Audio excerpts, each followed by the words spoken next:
अस्सलामुअलैकुम नई video sir तासो खलकले वयु उम्मीद वरम چې تاسو ټول به روزه خوشاله وي ژوند په مازو کې به وي دوستانو باجوړ کې ډیره زیاته افسوسناک دردناک واقعه مخ ته شوې ده 13 ورځ قومي اسمبلی سابقه ایمنه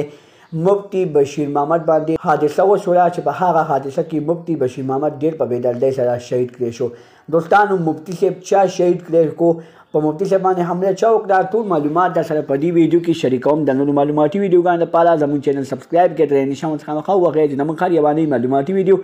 تاسو ته په اسانۍ سره ملاویږي دوستانو باجوړ کې د ظلم انتخاب شوې ده ډېره زیاته افسوسناکه دردناکه واقعه مخې ته شوې ده مفتی بشیر محمد صاحب ډېر زیات په بېدردۍ سره قتل کړی شو یعنی مفتی صاحب باندې اول حمله وشوه بیا په هغه حمله کې مفتی صاحب شهید کړی شو